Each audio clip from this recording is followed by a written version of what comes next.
Hi hello నమస్తే ఆదాబ్. మీరు చూస్తున్నారు దొడ్డ బాస్ సీజన్ 1.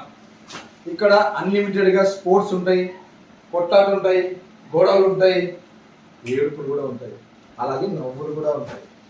మా సీజన్లో 6 మెంబర్స్ పార్టిసిపేట్ చేస్తారు. తెలియని ఎమోషన్స్, కొత్త కొత్త వ్యక్తులు, యాంకర్స్, సింగర్స్ కావాలనుకునే వాళ్ళు ఉన్నారు, యూట్యూబర్స్ కూడా ఉంటారు. ఎప్పుడు ఏం చేసినట్టు ఎవరికి తెలియదు, డబల్ ఎలిమినేషన్ జరగచ్చు, ఎప్పుడు ఏమైనా కావచ్చు. మన దొడ్డ బాస్ హౌస్లోకి వెళ్దాం రండి. అన్లిమిటెడ్ ఫన్కి స్వాగతమా, అయితే వచ్చేయండి. ఇదే దొడ్డ బాస్. ఇది యాక్టివిటీ రూమ్. ఇక్కడ ఆటలు జరుగుతాయి, గొడవలు జరుగుతాయి, ఎమోషన్తో నింపి కన్నీళ్ళు. చాలామంది కన్నీళ్ళు చూస్తాం, చాలామంది నవ్వులు చూస్తాం. ఇది సోఫా. దొడ్డ బాస్ మన కోసం చాలా ఖర్చు పెట్టాడు అబ్బా. అబ్బో చాలా మెట్టాడు, ఎక్స్పెన్సివ్ సోఫా ఇచ్చేది. ఇదే మన సిట్అవుట్ రూమ్. ఇక్కడ ఎన్నో రహస్యాలు, మనసులో ఉన్న విషయాలు బయటపడేది ఈ రూమే. ఈ రూమ్ మీద చాలా కన్నేసి ఉందండి. Normal room. గేమ్స్ ఆడి గెలుచుకున్న వాళ్ళకి లగ్జరీ రూమ్ ఎలా ఉంటుందో, గేమ్స్లో ఓడిపోయిన వాళ్ళ కోసం ఈ రూమ్. దీంట్లో బాత్రూమ్ కూడా ఉండదండో. చాలా ఇబ్బందులు కూడా వస్తాయి మన వాళ్ళు. ఇప్పుడు లగ్జరీ రూమ్ చూస్తాను.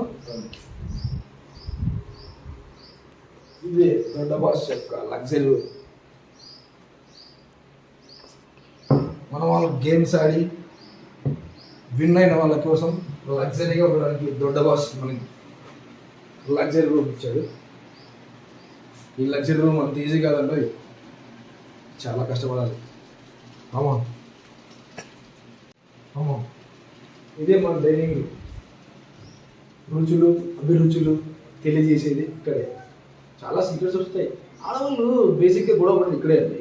ఉప్పులో పప్పు తక్కువైందని, పప్పులో ఉప్పు తక్కువైందని, కారం తక్కువైందని గొడవలు వచ్చేది ఇక్కడే అనమాట. చాలా గొడవలు అవుతాయి, చూస్తూనే ఉండండి. ఇదే మన కిచెన్. గొడవలకు మెయిన్ రీజన్. దీని గురించి మళ్ళీ మాట్లాడుకుందాం. ఓకే, మీ ఇంటితో పాటు, పక్కింటితో పాటు, ఎదురింటితో పాటు మా దొడ్డ బాస్ మీద కూడా మీ ఉన్న కళ్ళన్నీ వేయండి, చూడండి, ఎంజాయ్ చేయండి. ఇప్పుడు రాబోతున్న కంటెస్టెంట్స్ యొక్క ఏవి చూసేద్దాం. భర్త కోడలు చాలా బాగున్నారు. వీళ్ళని ఎలాగైనా విడదీయాలి విడదీయాలి విడదీయాలి విడదీయాలి. ఎలా మేడం కట్.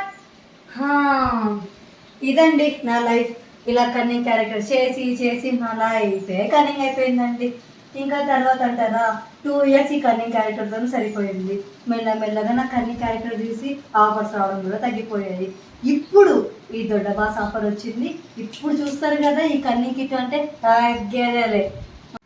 హాయ్, నేను మీ వెంకీ. ఇప్పుడు మన ముందుకు రాబోతున్న కంటెస్టెంట్ తన నడంతో చాలా మంది కన్నీళ్ళు తెప్పించింది. Single take artist. తన కన్నింగ్తో చాలా మంది గొడవలు పడ్డారు. ఆమె 2 సంవత్సరాలుగా ఎందుకో తెలీదు చాలా డిప్రెషన్కి వెళ్ళారు. ఇప్పుడు తనకి దొడ్డ బాస్ ఒక అవకాశం ఇస్తున్నారు. Let's welcome cunning Kittu. Hi. Hi, ఎలా ఉన్నారండి? బాగున్నారా? బాగున్నాను. సింగిల్ టేక్ ఆర్టిస్ట్ గా ఒక వెలిగారు కదా సీరియల్స్ లో. ఇప్పుడు ఎందుకు సడన్ గా ఇలా డల్ అయిపోయారు? దానికి ఒక పెద్ద కథే ఉందండి. కన్నింగ్ మీకు తెలుసు ఆల్రెడీ. నేను నా క్యారెక్టర్స్ అన్ని కన్నింగ్. సో దాని వల్ల నేను షూటింగ్ లో కూడా అందరితో కన్నింగ్ గా యాక్ట్ చేయడం వల్ల, రియల్ లైఫ్ లో అయిపోవడం వల్ల వాళ్ళు గొడవ పెట్టేసేదాన్ని అనమాట. గొడవలు అయిపోయి అలా నేనే తెలియకుండా అలా గొడవలు పెట్టేసి వాళ్ళు ఇంకా అక్కడ అంటే నువ్వు ఎక్కడ ఉంటే అక్కడ గొడవ పెట్టేసి ఉంటారు అనమాట. నా నేచర్ అలా అయిపోయిందండి. చేసి మా ఇంటికి మాత్రం రావద్దు, నాకు నా పిల్లలకి మాత్రం గొడవలు పెట్టద్దు ప్లీజ్ ప్లీజ్. మీరు అన్నారు కాబట్టి ఖచ్చితంగా అక్కడ అమ్మో నువ్వు టీవీ చూస్తున్నావు, ప్లీజ్ తిన్న మాట మాత్రం నమ్మద్దు. ఓకేనా? ఓకేనా? Okay okay. నా కన్నింగ్ ఎలా ఉంటుందో ముందు మీరు చూస్తారు కదా. అంటే కంటెస్టెంట్ సినిమా అనమాట. అయితే బాగానండి, ఆల్ ది బెస్ట్. మీరేంటో మీరు నిరూపించుకోవాలని అనుకుంటున్నాను. ఓకేనా? ఈ మీటింగ్ తో మీ భార్య కూడా గొడవ పెట్టేస్తాను. అయ్యో నువ్వు నమ్మద్దు, అసలు నమ్మద్దు, తిన్న మాట నమ్మద్దు. Thank you, bye bye. News reporter అయిన తర్వాత చెప్తా నేను ఈ సంగతి. ఎప్పుడు బట్టలు ఆరేయాలో, ఎప్పుడు ఒడియాలు పెట్టాలో చెప్తా.